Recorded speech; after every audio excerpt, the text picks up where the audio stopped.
పట్టణం గ్రామీణం అన్న తేడా లేదు. డిజిటల్ లావాదేవీలు మోత మోగిపోతున్నాయి. తాజా లెక్కల ప్రకారం 75% పేమెంట్లు యూపీఐ ద్వారానే అవుతున్నాయి. ఫోన్ తీస్తున్నారు, స్కాన్ చేస్తున్నారు. యూపీఐ ట్రాన్సాక్షన్స్ వల్ల క్రెడిట్ లభ్యత 7% పెరిగింది. భారతదేశం సాధించిన ఈ విజయం ఇతర దేశాలకు ఆదర్శంగా నిలుస్తోంది. ఇవాళ రేపు ఎవరూ బ్యాంకుకు వెళ్లటం లేదు, ఆ అవసరం రావటం లేదు.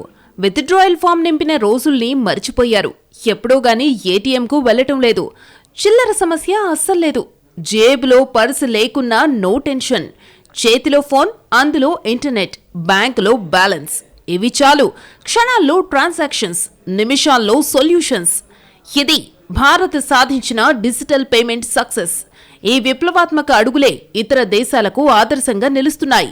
యూపీఐ ప్రయోజనాలు కేవలం భారతదేశానికి మాత్రమే పరిమితం కాలేదు. ఇతర దేశాల్లో సేవలు అందుబాటులో ఉన్నాయి. 2016లో యూపీఐ సేవలు ప్రారంభించినప్పటి నుంచి ఇప్పటి వరకు భారతదేశ ఆర్థిక ముఖచిత్రం సమూలంగా మారిపోయింది. దేశంలో 30 కోట్ల మంది వ్యక్తులు, 5 కోట్ల మంది వ్యాపారులు నిరాటంకంగా డిజిటల్ లావాదేవీలు జరుపుతున్నారు. అక్టోబర్ 2023 నాటికి భారతదేశంలో మొత్తం రిటైల్ డిజిటల్ చెల్లింపుల్లో 75% యూపీఐ ద్వారానే జరిగాయంటే అతిశయోక్తి కాదు. పట్టణ ప్రాంతాలతో పాటు రూరల్ ఏరియాలు కూడా యూపీఐ పేమెంట్ల విషయంలో పోటీ పడుతున్నాయి. యూపీఐ లావాదేవీలు 10% పెరగటం వల్ల క్రెడిట్ లభ్యత 7%కి పెరిగింది. పబ్లిక్ డిజిటల్ ఇన్ఫ్రాస్ట్రక్చర్ను ఓపెన్ బ్యాంకింగ్ విధానాలతో కలపడం ద్వారా ఎక్కువ మందికి రుణాలు అందుతున్నాయి.